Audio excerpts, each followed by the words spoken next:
Hello and welcome to the Sacral Circle, where we are healing sexual trauma collectively and lovingly. I'm your host, Janie Terrazas, and I'll be interviewing individuals from all walks of life who have faced sexual trauma or abuse in one form or another and triumphed over their adversity. On every episode, a guest will deliver inspirational support, words of comfort, and empowering healing advice. Be sure to subscribe to my podcast, The Sacral Circle. Just search Sacred Stories on iTunes. You can visit my website at jamieterrazas.com. I want to thank our listeners for joining us today on the Sacral Circle, the self-love haven where we leave judgment at the door. And today I am very grateful to have the lovely and intelligent Dr. Sunita Punjabi. She's a doctor of psychology and a licensed therapist. She specializes in neuro-feedback and neuro-integration. Thank you so much for being with us today, Dr. Sunita. Thank you, Janie. Thank you for letting me be a part of what you're doing. Yes. Well, we've known each other for quite some time now. Yes. And the work that you do is so important, and you do a lot here in San Antonio, but the work that you've done has extended all around the world. And I know that part of what you care about is addressing trauma holistically: mind, body, heart, spirit. So I'm going to hand it over to you, and maybe you could tell us a little bit about how you got started in this field, and help people understand what neurofeedback and neurointegration is. Sure. I was actually going to go into medical school, and I was sitting there in all these physiology and biology classes and realized that the cause of all disease, the cause of all physical ailment was actually first a mental issue. And I thought, what am I doing here? If I really want to solve the problem, I have to help people with their thinking. So, I called my father because he wanted me to, Indians want their kids to be doctors, right? Yeah. So my father wanted me to go to medical school and become the doctor. And I told him, I still want to be a doctor. And I remember shaking and telling him, I want to be a doctor, but I want to be a doctor of psychology. I don't want to be a doctor of medicine. He was actually fine with it because, I'm from Bombay, India, and my type of Indian actually, my ancestors did not believe that women should get educated. That's not in all the Indian community, but there are, a woman is supposed to be a good wife. She should know how to paint and dance. Yeah, we'll just include that. I know. There's like a fire truck and an ambulance going by over here. Yeah. So we're in the medical center. Yeah, we are. We're actually, this is a treat because I get to actually sit with Dr. Sunita, and a lot of times I do my podcast and we're just like Zooming and on the phone. So you were talking about you're in your culture. Yeah. So women were, not supposed to get educated. I remember, and I don't think my mom remembers, but my father would get mad at me whenever I got a good grade because it meant I wasn't spending enough time in the kitchen. So, what started me really in the field that I'm in is I saw really good people struggling, and I saw other people that weren't so good and they had no problems. And I just thought it was so unfair. Yeah. Why do good people struggle? And I remember even questioning whether there was a God, because if a God loved us, why would he let people suffer? So as I continued education, I wanted to understand, what was it that differentiated people and their results? And what I found out, it was their thinking. So then the next question was, how do successful people think? What is the difference? So I really got on this search for, why some people struggled. How could I help good people succeed? Give everyone a chance to have the great life. So then I started counseling, and then in 2018, I was told by a neurologist that my brain was shrinking. That I had brain atrophy. Oh, you can describe that. Brain atrophy is where inside the skull of your brain, it actually starts to shrink. Now this happens with age. and it's dementia. It's dementia. But I had, according to my neurologist, I had the brain of a 96-year-old man. What? So my brain was shrinking. So he said there's no cure. So don't worry about it. Let's not even discuss it. You've got 2 PhDs. You're doing all this stuff. You're fine. So I went into the car and I prayed and I said, God, how does the Brain Coach, because that was my brand name. Yeah, that's what she goes by. How does the Brain Coach have a shrinking brain? I mean, what is happening? Why are you doing this? And it was like really clear to me that in the past, I've used my trauma as an access to my calling. And now my research, of course, is based on a lot of that. But whatever difficult moments I see people have had, if I reverse and help them create a narrative, right? It's actually called post-traumatic growth now in the field of psychology. I didn't know there was a thing as post-traumatic growth. I just looked at my own life and, I had reached a level of success that people were asking for my help in before I became a doctor. I was very successful in business. Okay. And people would ask me, what are you doing? You've got like the number 1 office in the city. I had a franchise with a financial services firm. And I thought about it and I realized I had repurposed my trauma. Yes. Yeah. So I did some research and there's lots of evidence out there about why this worked. Probably the most powerful is Dr. Viktor Frankl's work with the Holocaust survivors. Oh, I love that book. And basically what he told us is when you can add meaning to your suffering, you're not going to have disparity. And then I did, if you look at the research on happiness, and you'll find that happiness is not something that you pursue. It's something that is ensued. And people are, what does ensue mean? And ensue means it's a consequence of. So happiness becomes a consequence, an end result of having meaning in your life. Then the other thing was, well, how do you create meaning? Because a lot of people, they're running around, and the number 1 cause for suicide and depression is life is meaningless. Right? Meaningless. Yeah, right. They feel purposeless. Yeah, there's no reason to get up in the morning. Right. There's no reason to take a shower. There's no reason why bother, right? Especially with what's going on in our world right now. With a global pandemic, and you see life is so fragile. You're here today, gone tomorrow. Someone you are talking today, all of a sudden, tomorrow, right? They're dead. Right. And you wouldn't have seen it coming. So the point is, life seems to be futile. Yes, and there's this doom and gloom that people get into in terms of their mindset, their mind space. It's their go-to. Right now, people need life to make sense. So here's the crazy thing about it. Making sense out of our lives, it's not something that's going to bite you in the butt.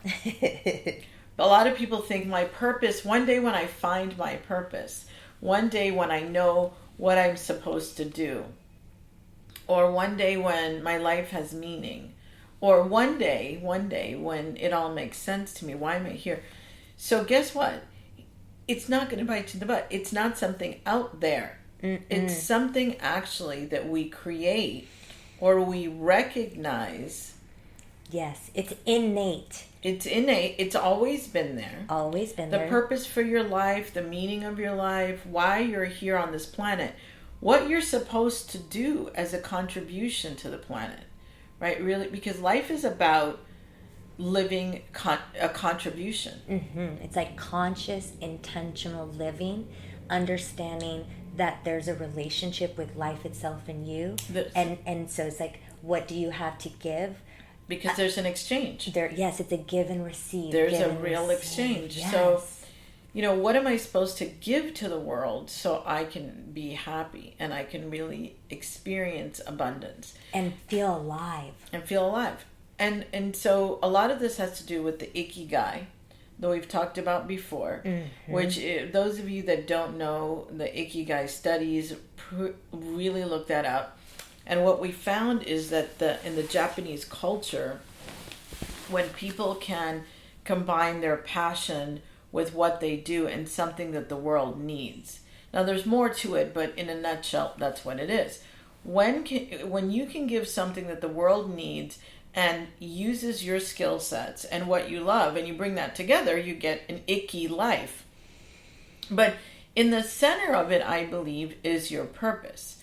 So you bring your skill set together, you bring your experience, and you bring, what you love, right? Which comes through your life experience. So then you get this amazing opportunity to live on purpose. And that's what we find is actually keeping people young.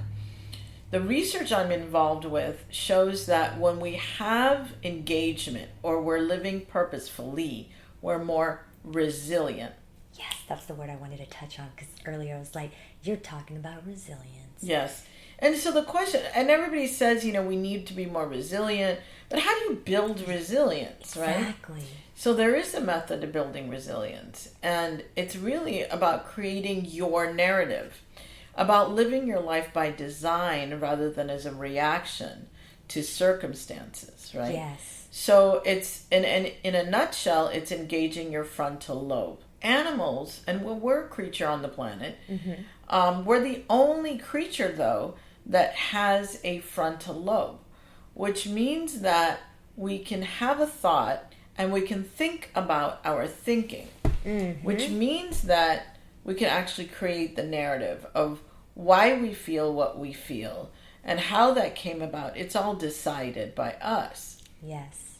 And there's a lot that I'm saying. And it's really about knowing that you are the creator of your reality. And but people's reality has been hijacked by other people that had their own traumas that didn't get resolved. So a lot of our belief structures that we take on when we're really young, or these traumas that happen to us that create stories, right? They're there, but we had to take accountability and responsibility for that and transmute it, like you were saying. Exactly. Now, as a child, you can't. Now, there's some patients I've worked with, as a child, they experience horrific things. And that child was not at fault. No. But as an adult, we begin to have the wisdom to choose. Thank you. Right? Free will, yes. Well, and it's actually beginning to understand that we are the cause of what we experience. And that's kind of rough, especially if, God forbid, during your youth, you've experienced trauma that was horrific and you were a child and really you were a victim. Exactly. But what I'm working with people today and realizing is that, okay, that happened.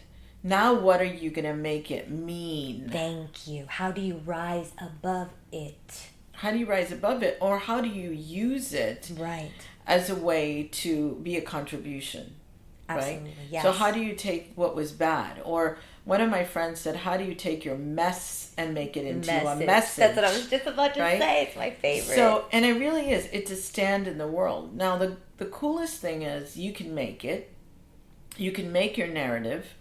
Or once you make it, you can always change it.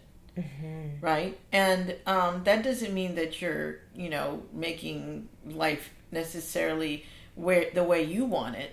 But understand that as a creature, you're evolving. And what serves you today may not serve you tomorrow.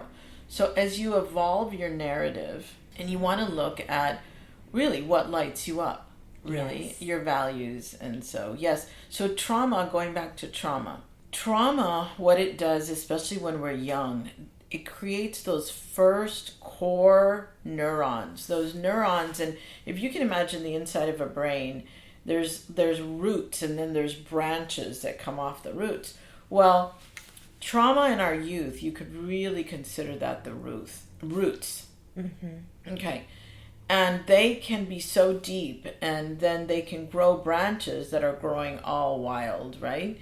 Now, I believe, if we go with the same analogy, that as we get older, we learn to prune, right? We learn to make choices about what we let grow from those roots. Mm-hmm. Okay, so then looking at this as a, who are you as a tree, I guess. Yeah. But the point is, what are you allowing to grow out of you? Right, like the roots from the tree, that's going to determine how the fruit comes off of the branches. Right.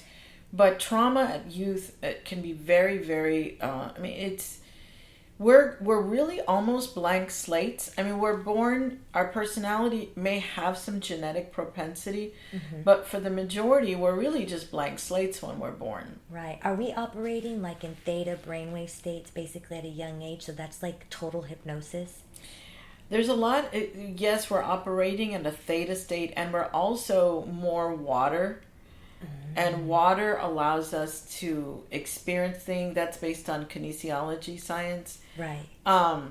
Water actually allows us to know when something, it gives us more intuitiveness, right? Because if you look at the composition of water, the molecules of water, you'll see it's the two hydrogen bonds are very weak and they absorb the energy around it. So a child is just so able to absorb and just takes all that in. And as we grow older, we lose our water, but we also lose our innocence, and we also lose this naivety, which is such a blessing. I mean, real wisdom is when you can realize you don't know anything. That's real wisdom. Yes. But I think the story that's really good, so there's a 5-year-old child looking at his newborn sister in her cradle as she's sitting there, and she's a newborn baby with all of her pink cheeks and everything, and he says to her, "Hey, what is God like? Because I'm forgetting." Exactly. Yes. So we grow older and we get away from this innocence and the realization that anything is possible. Yes, the imagination is so the imagination expansive. And that childlike enthusiasm for life, we get away from it, and so then we get cynical. So I mean, trauma in our childhood is huge. As an adult, we have an opportunity to recycle, repurpose that, and create something meaningful out of something that was horrific. I love the work of Dr. Gabor Mate. Yes. And like they talk about polyvagal nerve and everything, right? And so our nervous system is hijacked at a young age to be sort of set in a default of fight, flight, or freeze. Yes. And then it becomes addicted to a type of neurochemistry. It is. Yeah, and so a lot of children, and of course we're young, so their memories are stored within us, but it's not like we can always recall them. Right. And there's children that are abused or mistreated or neglected mentally, emotionally, physically, spiritually, or were sexually abused. There is rage and sadness, there's this combination of these emotions. And this, as adults, people have anxiety and panic attacks, or like have anger, they call it anger management issues and things like this. Have you noticed that when you work with individuals in their trauma, like especially if it's that like intense like that, how do you recommend they work with that rage and that pain? So I really do believe in a holistic approach. That's one of the reasons I do neuro-feedback. I mean, I could have just been a counselor, got my master's in counseling, and that's what I was doing at first. But I realized that after a while of experiencing trauma, especially when you're young, there is a chemical transaction. There is a neurotransmitter addiction, is like when you were talking about. So a triggering event happens when you're young, and if it continues, and it usually will, because we keep replaying trauma. That's part of trauma. And the interesting thing is we're all a little PTSD. 100%. I'm not saying we're 100% PTSD. I'm saying yes, I agree with you 100%. All a little, yeah. So if you're a child and you're experiencing trauma, and then you have this memory, and then your brain is wired to have you remember that trauma over and over again, and it's just trying to protect you. But what happens is eventually there's a change in the neurotransmitter activity. So endorphins there's a chemical reaction, okay? And then if all you do is counseling and you just, that's good. And you can make some years progress. of counseling, you can make some progress. But if you can go in there and change the neurotransmitter reactions, and it's like changing the real estate of the brain or rewiring the brain. Right. Because remember, those childhood memories start to form these neuronal pathways. And what fires together wires together, right? So they start firing, and you've built this network, and they're entrenched, and misery loves company, right? Yes. And you get into some deep core beliefs that are just mistrust is so, a big one. oh my gosh, so counter interactive to happiness and to freedom and self-expression. Yes, like your joy. It's like it's there's all these barriers, you know. Right. It's innate, it's still there, but they don't think it's there, and they think Right. it's outside of them, and it's really all this stuff that's built up that's kept Right, them and from it's in the cellular level. That's why Yes. what you do. So we have to look at it from a somatic experience. Right, I talk about mind body all the time on Right. here. Yes. What you do is very body oriented, and we've got to release the stress at the cellular level, because the cells, the DNA remembers. It keeps score. It does. The body does know. And then so we look at neurotransmitters. We can also change that by changing and coaching the brain through neuro-feedback to fire in a different way, which eventually changes the chemical, which eventually changes the matter. the thought, right? And the thought and the matter, because this is like neuroplasticity, basically. Right. We're changing and the brain is plastic. The brain wants to be better. It does. And it wants to heal, and it can grow. I mean, we know that it can grow past age 100. The brain keeps growing. It's one of those organs, like the liver, it can actually grow. So we can grow new pathways by counseling, somatic work like what you do, and neurofeedback. Nutrition is huge. Oh is my huge. gosh. Especially because we have that belly brain, Yes. right? And that's where 80-90% of our serotonin is made in the gut. Right. Breathing, breath work, just getting oxygen to our brain. And then, what I love is mindful meditation. I love mindfulness. Mindfulness in so many different ways. It's a field of psychology, but it's actually a way of life. Thank you. And so being mindful, and when the minute you're mindful of your thoughts, you can actually sense how they lose control of you. They don't hold on to you so much. But so all of this combined with mindful meditation, breath work, nutrition, body work like you do, neurofeedback. And if you don't have access to any one of those, or if you have access to just a few of them, there's things that we can do to supplement. Right. Like there are mental games that we can play. There's Socratic methods of questioning thought that can also redirect brain activity. Right. It's like literally changing your train of thought. Like a train is on a track. Yes. You can literally ask yourself the right questions. Yes. And maybe even add some tapping and some breathing. Yep. And before you know it, you're getting that train on another track. Yes. And when you think something, you feel something. If you think something different, you're going to feel something different. Right. If you feel something different, you're going to do something different. Exactly. And say something right. different. And just tapping and breathing, right? Yeah. So tapping is a somatic experience, right? That's that and emotional, breath work, sorry, really quick, emotional freedom technique. Right. Okay, go ahead. And you can also do the breath work, which allows it actually allows a release of endorphins, right? When you're doing the breath work. So there you've got that. You can do the tapping. Just mindfulness is just when you're washing the dishes even. Just mindfully washing the dishes and really being with the suds and the water and the soap and the feeling of the water on your hand. Just that's mindful. Yeah, it's being present. Just being present. Very present. And quieting your mind. Yes. Right. So these are simple things that you can do. Neurofeedback, now, thank God, we've got ways, it's mobile, and we can access it at home. So you don't have to go to a hospital or doctor's office anymore. You can order the device and just get plugged in with a therapist that's trained. I really believe, though, the fastest way is when you can do the therapy where you're talking to someone and you're doing behavior modification.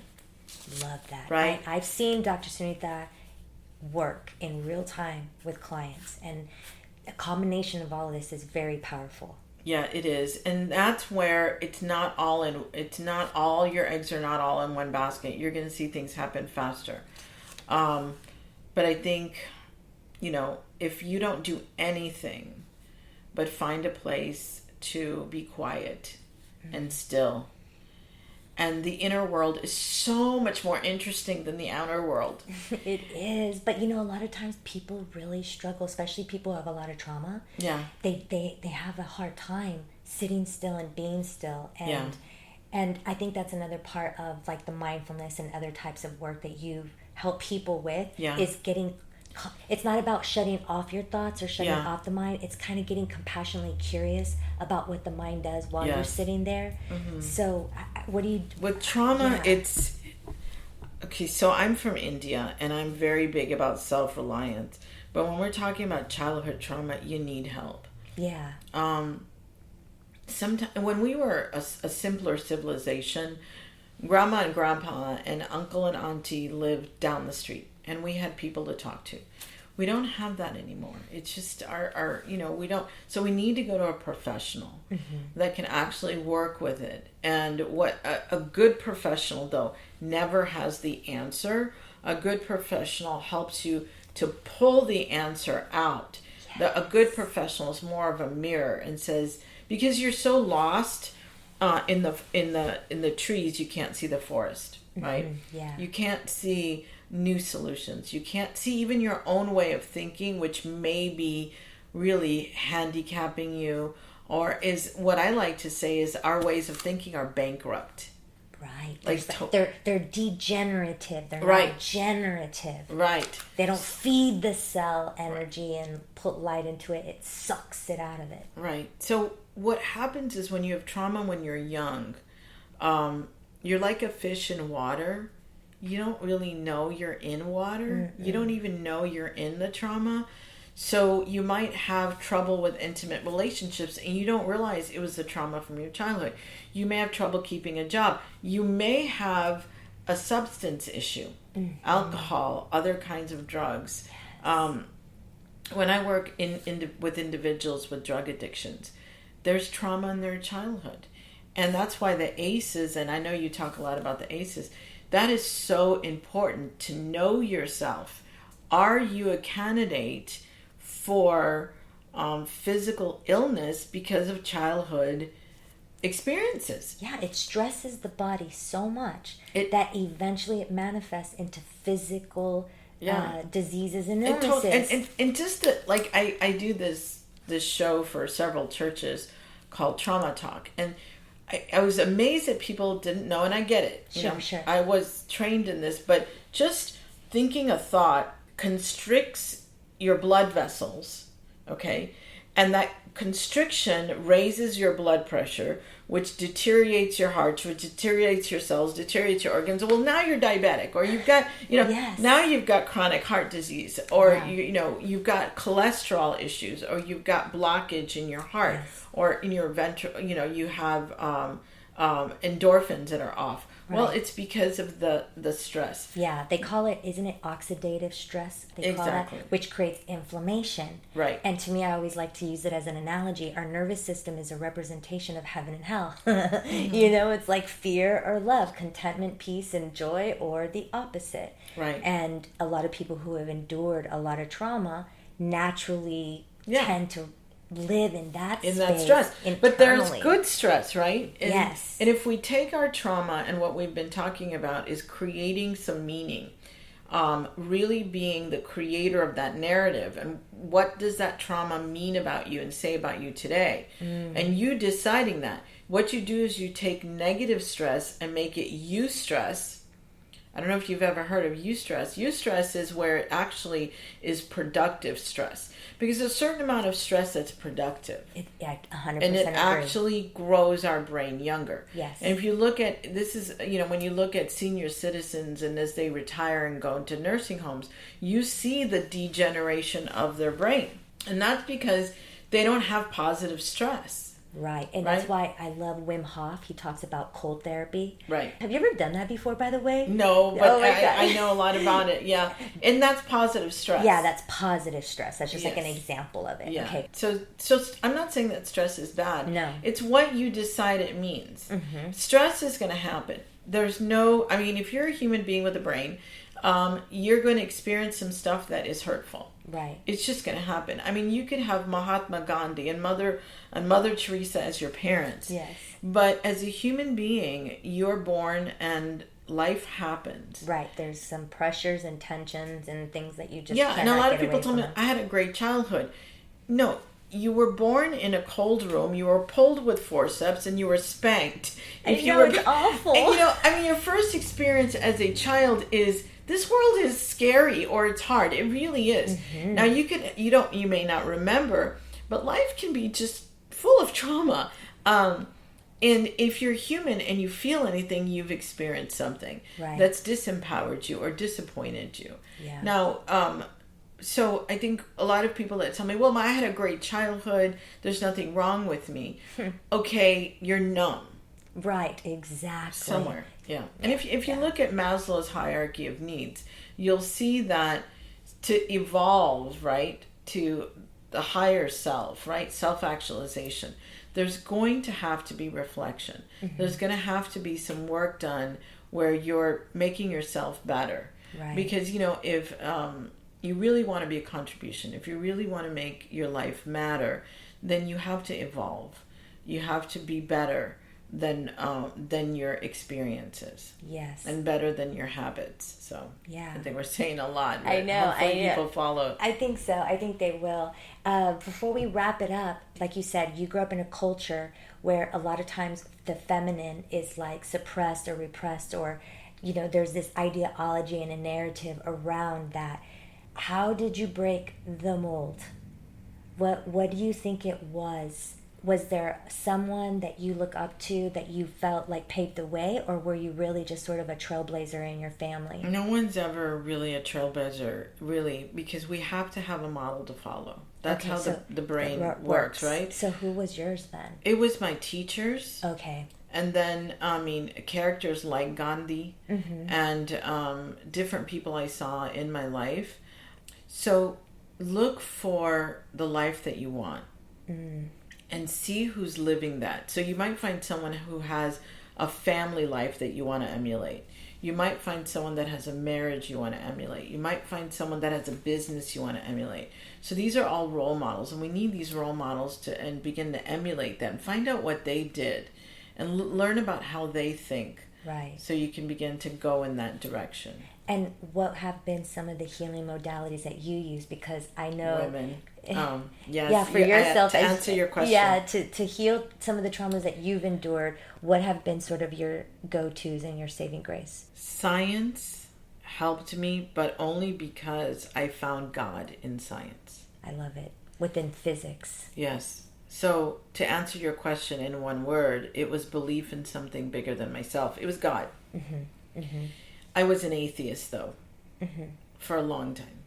And it was in being an atheist and feeling empty, I started looking into this God thing. What is this God thing? Yeah, what is this? My father, God rest his soul, would tell me that, God was created to control behavior, because as human beings, we need to be punished and watched, and we need to be afraid.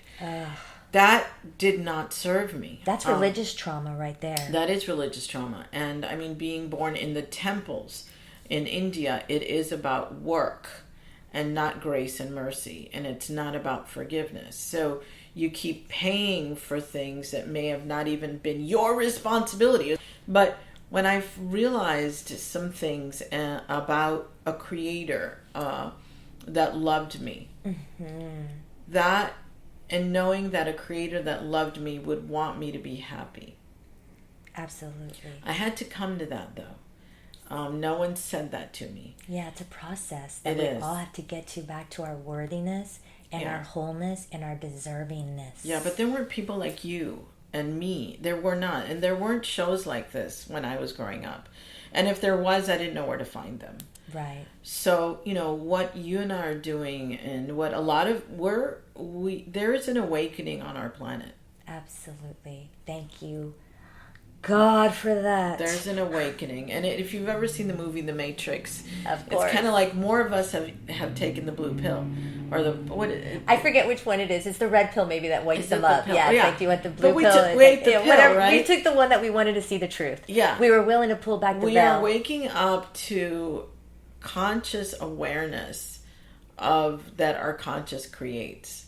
Because before it was, I don't think we were conscious. Maybe it felt it was subconscious, like we kind of knew, but now we're becoming consciously aware. Like we're aware that we're creating this world that we're living in. And so it's kind of cool. Yeah, I love this time. It feels nice to finally get to a place of that empowerment of realizing by what I'm thinking and what I'm feeling, what I'm doing, it's all creating an internal world, and it's also impacting my external world. And there is a connection between my internal reality and my external reality. Right. And when you have less of a war going on within yourself, and you come to terms with the dark side and the light side, and you start to flex those light side muscles, life definitely starts to get a lot better. So if you're a woman and you've experienced trauma, because I know that's a very special audience that you serve, find role models as soon as you can. And if they're the right person, they will not be mad. All you're going to say is, do you mind, can you mentor me? Yes. I think you're amazing, and this is what you've done that's right. And tell them what you see and that you want to emulate. And the right person will say, heck yes. And they're looking. Yeah. People that have lived through some difficult times want to share. They really want that. So you give them a blessing, you receive a blessing. So as soon as you can, if you're a woman, you've been through trauma, find your role models. Find your village. Yes, find your village. I like that. There's so much good stuff in this. Please let our listeners know how they can get in touch with you, if you have a website or any social media pages or any shows that you are currently hosting right now, any podcasts, anything that you would like to share. Right. I'm doing a trauma talk for several organizations every other Monday.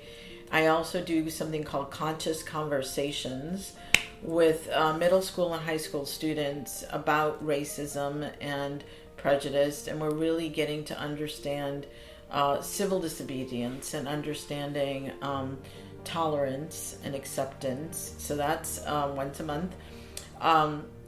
But basically, if you Google Dr. Sunita Punjabi or the Brain Coach, and my website is drsunitapunjabi.com. Perfect. Or www.braincoachllc.com. Awesome. Thank you so much. It's been such a pleasure. It's always nice when we get to sit and just chat.